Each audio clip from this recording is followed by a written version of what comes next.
नीला ग्रह भी कहा जाता है। इसी तरह एक ग्रह का नाम है बुध। क्या है? ये सबसे छोटा ग्रह है। क्या है? सबसे छोटा ग्रह है। और सबसे बड़ा ग्रह जुपिटर। कौन है? सबसे बड़ा ग्रह का नाम जुपिटर। इंग्लिश में जुपिटर और हिंदी में बृहस्पति। और इन्हीं में से यानी टोटल ग्रह कितना है? टोटल ग्रह 8। कितना है? 8 ग्रह। उनमें से पृथ्वी के बारे में पता चल गया कि पृथ्वी को नीला ग्रह भी कहा जाता है और पृथ्वी में जीवन पाए जाते हैं। क्या पाए जाते हैं? एकमात्र एकलौता सौर परिवार का एक सदस्य पृथ्वी है जिसमें इंसान पाए जाते हैं, जहाँ पर जीव पाए जाते, तरह तरह के जीव पाए जाते। सिर्फ इंसान ही नहीं, सिर्फ मनुष्य और जानवर वगैरह नहीं पाए जाते दुनिया में। मतलब ये जो छोटा छोटा जो माइक्रो होता है जिसको हम अपने आंखों से देख नहीं पाते, उसके अंदर भी जीव होता है। वो भी हमारे कहाँ पाए जाते? पृथ्वी में पाए जाते हैं। एक बुध ग्रह है जो सबसे छोटा ग्रह जुपिटर है। बृहस्पति कौन है?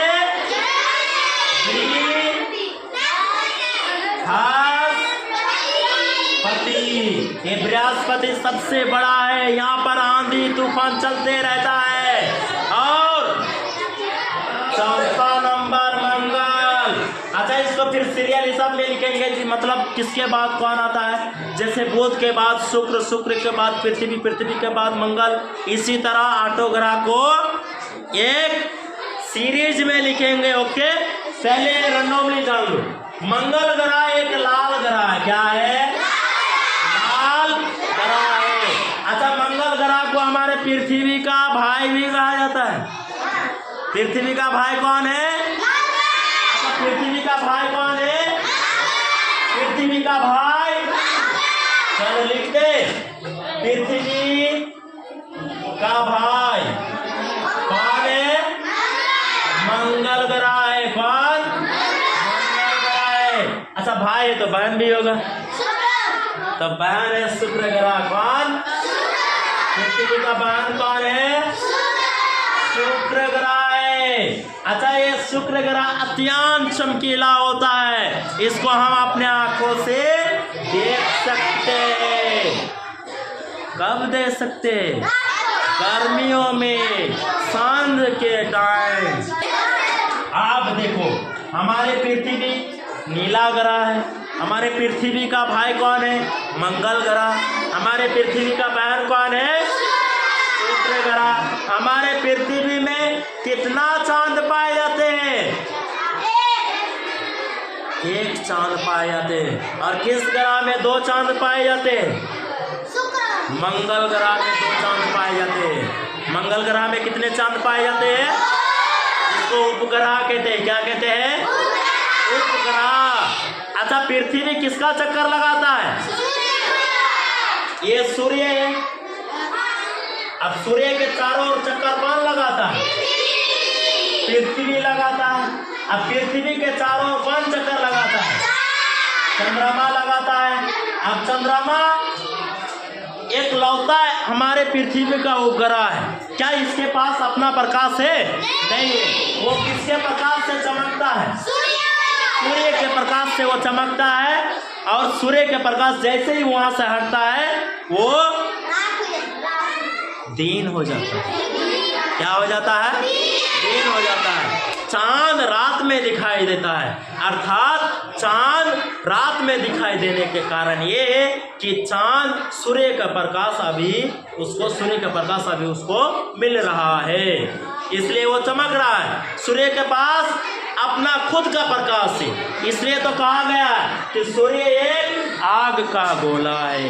वो खुद प्रकाश को उत्सर्जित करता है, प्रकाश जनरेट करता है। है और वो हम तक पहुंचाता है। कौन? अच्छा, सूर्य बड़ा है या पृथ्वी? सूर्य बड़ा है। अच्छा, पृथ्वी बड़ा है या चांद बड़ा है? पृथ्वी बड़ा है। अच्छा, चांद सबसे छोटा है। अच्छा, ये सब आकाशीय पिंड है। क्या है? मतलब हम कह सकते हैं कि ये आकाश का ये सब लाइट है। क्या है? रंग बिरंगे हरा भरा लाइट है। क्या है? हम ये सब दुनिया में दूल्हा बन के आए हैं।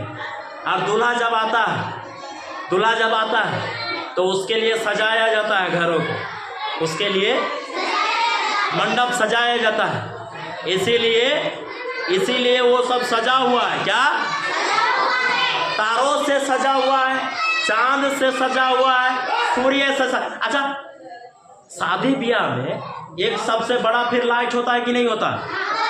तो उसी तरह सूर्य एक सबसे बड़ा लाइट है हमारे पृथ्वी का। पृथ्वी एक मंडप है।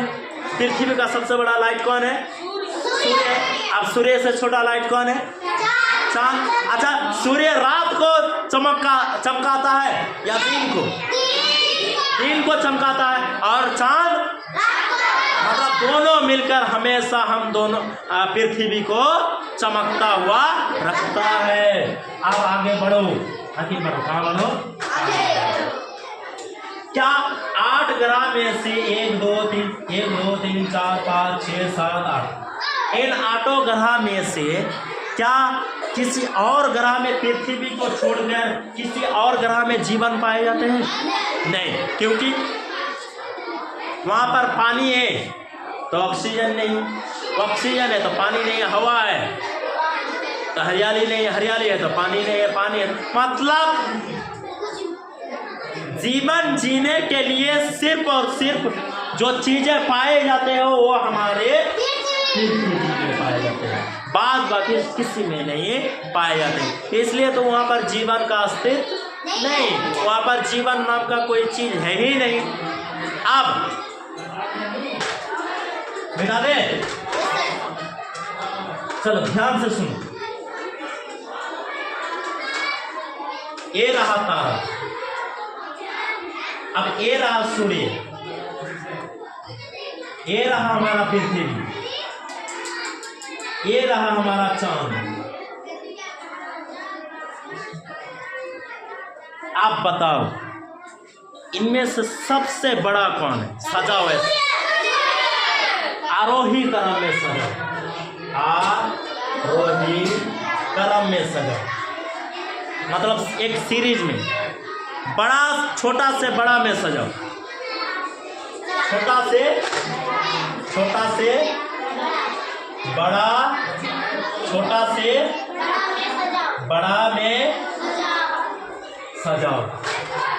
कैसे? तो सबसे छोटा कौन है? सबसे छोटा चांद। अब चांद से बड़ा कौन है? कौन है? अच्छा, जो बड़ा होगा उसके तरफ ये मुंह रहेगा। हाँ, ये सही कि नहीं है? सही। अब चांद से बड़ा कौन है? चांद से बड़ा पृथ्वी से बड़ा कौन है? सूर्य से बड़ा कौन है? अब अच्छा, हम लोग किस गैलेक्सी में रहते हैं? मिल्की वे गैलेक्सी। किस गैलेक्सी? मिल्की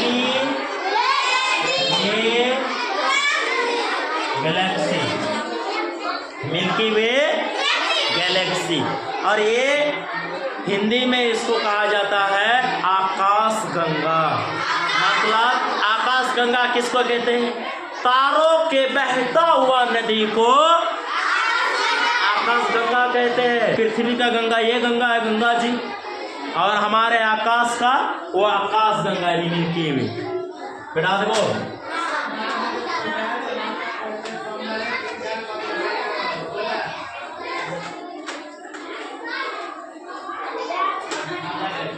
आप बताओ सूर्य एक तारा है कि नहीं है?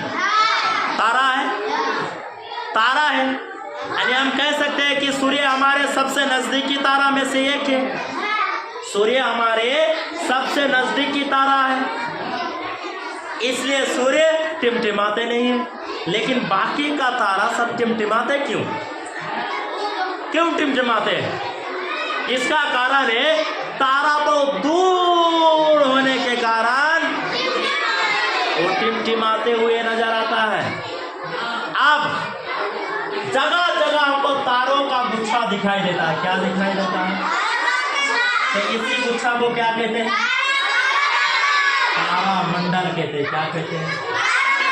तारा मंडल। कोई ग्रेट बियर की तरह दिखता है, कोई वृश्चिक की तरह दिखता है, कोई मिथुन के तरह दिखता है। ये सब तारामंडल का नाम। तारामंडल समझ में आ गई। इसी तरह हमारे पृथ्वी में जितना भी जल है, क्या है, चाहे ऊपर हो या पृथ्वी के नीचे हो, जितना भी जल पाए जाते हैं सभी जल को मिला देंगे तो क्या बन जाएगा? जल मंडल। क्या बन जाएगा? क्या बन जाएगा? जल मंडल। अब हमारे पृथ्वी में जितना भी वायु है, क्या है, जितना भी जहां भी वायु है सब वायु को मिला देंगे तो लगा दो मंडल। अब इसी वायुमंडल को 4 भागों में बांटा गया है। एक क्षोभ मंडल, आयन मंडल, समतप मंडल और बाह्य मंडल। वायुमंडल हमारे 4 भागों में बांटा हुआ है। अब जल मंडल समझ में आ गलो, वायुमंडल समझ में आयो। अब एक जीवन जीने के लिए एक मंडल चाहिए। क्या चाहिए? तो जीवन जीने के लिए तुमको जल मंडल भी चाहिए, स्थल मंडल भी चाहिए। क्या? स्थल मंडल। अच्छा, स्थल मंडल किसको कहते हैं? जहां जहां जमीन है सब जमीन को क्या कहते हैं? सब जमीन को मिलाकर क्या कहते हैं? स्थल मंडल कहते हैं। अब स्थल मंडल होगा रहने के लिए, जल मंडल होगा पीने के लिए, वायुमंडल होगा सांस लेने के लिए, छोड़ने के लिए। मतलब हमें सब कुछ मिल गया, सब कुछ मिल गया। अब सबको मिला देंगे, सबको मिला देंगे तब एक बनेगा जीव मंडल। क्या बनेगा? मतलब हम लोग अभी किस मंडल में रह रहे हैं? जीव मंडल। तभी तो हम लोग जिंदा है। क्या हमारे पृथ्वी को छोड़कर क्या बाकी ग्रह में जीव मंडल पाए जाते हैं? नहीं पाए जाते। अगर पाए जाते हैं तो हमको पता नहीं, रिसर्च कर लेंगे। लेकिन हमारे पृथ्वी के अलावा और 8 ग्रह में ये मंडल नहीं है, क्योंकि ये जीव मंडल पूरा होने के लिए तुमको स्थल मंडल चाहिए, तुमको वायुमंडल चाहिए, वायुमंडल के वो 4 परत चाहिए, जैसे क्षोभ मंडल, समतप मंडल, आयन मंडल, ब्रह्म मंडल यानी सबसे बाहर वाला मंडल और जल मंडल। सब मंडल मिलाकर एक जीव मंडल बनता है। जबकि मंगल ग्रह में और आदर जैसे बुध ग्रह, शुक्र ग्रह, शनि, बृहस्पति, ये सब में तो पाए जाते, कुछ कुछ पाए जाते हैं, कुछ कुछ पाए जाते हैं, लेकिन पूरा नहीं पाए जाते। पूरा पाया जाएगा तभी तो ये जीव मंडल बनेगा। अब जीव मंडल ही नहीं है तो कैसे जीवन रहेगा वहाँ पर? जीव से ही तो पता चलता है कि जीवों का मंडल। अब जीव मंडल क्या जीव मंडल का परिभाषित कैसे करेंगे? जीव मंडल को सभी मंडल को मिलाकर एक जीवन जीने का एक हमें मंडल मिलता है। क्या मिलता है? उसी को जीव मंडल कहते हैं। आसान भाषा में समझ जाओ, उतना गहराई तक मत जाओ। ओके, एक आदमी समझ में आया? आया? आप बताओ, तुम लोग घर से बताओ, घर से। ये हमारा पृथ्वी है। आप बताओ, हम लोग पृथ्वी के ऊपर रहते हैं, यानी ऊपर इसको कहते हैं, ऊपर रहते हैं या अंदर में रहते हैं? अच्छा, ऊपर रहते तो गिरते क्यों नहीं है?